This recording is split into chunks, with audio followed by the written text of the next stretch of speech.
आपसे जानना चाहते हैं कि एक आम भ्रांतियाँ आजकल हैं कि कोई पेशेंट डॉक्टर के पास जाता है और उनको कोई बीमारी होती है, उसको डायग्नोस करके जब डॉक्टर उनको बताते हैं, तो उस कंसल्टेंट मतलब उस परामर्श को ध्यान में रखते हुए इधर-उधर भटकते रहते हैं। तो इस तरह के पेशेंट्स के लिए आप क्या कहेंगे? क्या सजेशंस इनको मिलना चाहिए? आप बिल्कुल ठीक कह रहे हैं।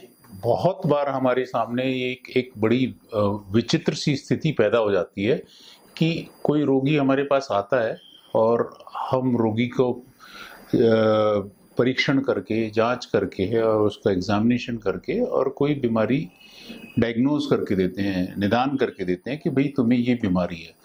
अब जहाँ तक डॉक्टर का जो रोल होता है, मेन रोल होता है डायग्नोसिस करने में, क्योंकि जो बीमारियां हैं उनका standard line of treatment world over same ही रहता है। जो डिफरेंस होता है वो डॉक्टर का जो होता है वो निदान में, डायग्नोसिस में होता है। तो एक बार जब बीमारी डायग्नोज हो गई तो उसके बाद में एक किसी भी बीमारी का ट्रीटमेंट स्टैंडर्ड रहता है। परंतु होता क्या है कि कई बार क्या होता है कि पेशेंट को कोई बीमारी डायग्नोज हुई, अब हम जब उसको पेशेंट को बोलते हैं कि भाई इस बीमारी का ये स्टैंडर्ड ट्रीटमेंट है, तो उस स्टैंडर्ड ट्रीटमेंट के प्रति रोगी की और उसके परिजनों की एक्सेप्टेबिलिटी नहीं होती। वो उस चीज को स्वीकार नहीं करते और वो उस रोग का निदान अपनी तरीके से चाहते हैं और इस सिचुएशन में वो स्टैंडर्ड ट्रीटमेंट से डेविएट हो जाते हैं। इससे सबसे बड़ी प्रॉब्लम ये होती है कि उससे रोगी और उसके परिजनों को ही नुकसान होता है। होता क्या है कि जैसे कोई बीमारी है, उसका एक स्टैंडर्ड ट्रीटमेंट है और वो रोगी और उसके परिजन उस स्टैंडर्ड ट्रीटमेंट से डेविएट हो जाते हैं, तो या तो क्या होता है कि किसी नीम हकीम के पास पहुंच जाते हैं, या जो उस रोग से संबंधित जो विशेषज्ञ डॉक्टर है उसके बजाय वो दूसरे डॉक्टर के पास पहुंच जाते हैं जो उसका प्रिसाइज ट्रीटमेंट नहीं करके और उसके आसपास वाला ट्रीटमेंट कर पाता है। तो उससे उस रोग की जड़ से खत्म होने का या उस संपूर्ण निराकरण होने का संभावना कम हो जाती है। तो उससे होता यह है कि बीमारी न तो पूरी तरह से उसका निराकरण हो पाता है और रोग धीरे धीरे बढ़ता रहता है। फिर क्या होता है, जब 4-6 महीने बाद में, साल भर बाद में, 2 साल बाद में जब बीमारी बढ़ जाती है, रोग बढ़ जाता है, परेशानियां बढ़ जाती है, तो फिर वो रोगी और उसके परिजन कई बार हमारे पास वापस आते हैं कि साहब अब बताइए, अब हम क्या करें। तब वो चीजें बाजी हमारे हाथ से छूट चुकी होती है, फिर हम भी हाथ ऊंचे कर देते हैं कि भाई अब कुछ संभव नहीं है।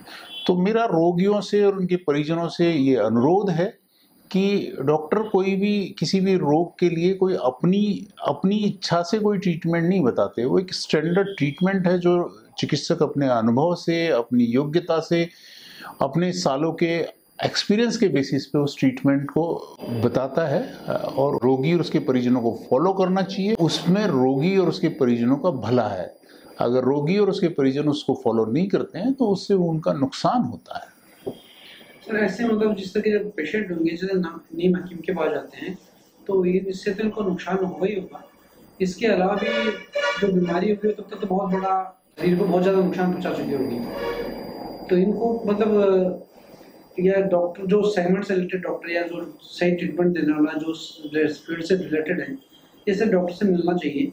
तो ये जब नहीं मिलते तो उसके लिए उनका कितना मतलब दुष्प्रभाव कितना ज़्यादा हो जाता होगा। ये बीमारी जैसे सपोज करो छोटे सा कैंसर का एक गठान हो और ये 6 महीने बाद मिले तो उसमें कितना फर्क पड़ जाता है।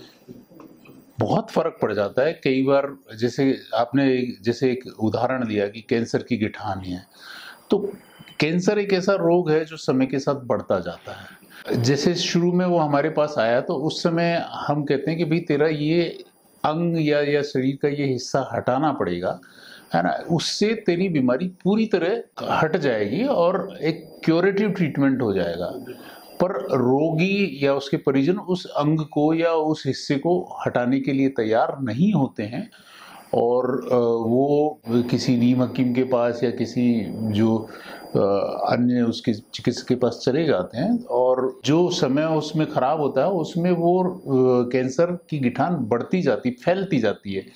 तो फैलने से क्या होता है कि वो जो गिठान है वो उस पर्टिकुलर स्थान के साथ साथ शरीर के अन्य अंगों में भी फैल जाती है। फिर उसके बाद में वो रोग अनकंट्रोल हो जाता है। तो फिर उसके बाद में हमारे पास भी कोई ऑप्शन नहीं रहता है और फिर हम भी कह देते हैं कि भैया अब ये बीमारी उस स्टेज पे पहुंच गई है जबकि इसका संपूर्ण निदान या क्योर संभव नहीं है। ये इस तरह के पेशेंट को मैसेज क्या देना चाहिए? मेरा मैसेज यही है कि अपने चिकित्सक में विश्वास रखें, चिकित्सक की सलाह का पालन करें, चिकित्सक ने जो स्टैंडर्ड ट्रीटमेंट बताया है उसको फॉलो करें और सुनी सुनाई बातों में या इधर उधर की बातों में विश्वास नहीं करें और जो ट्रीटमेंट है उसको फॉलो करें, तो उसी में उनका भला है।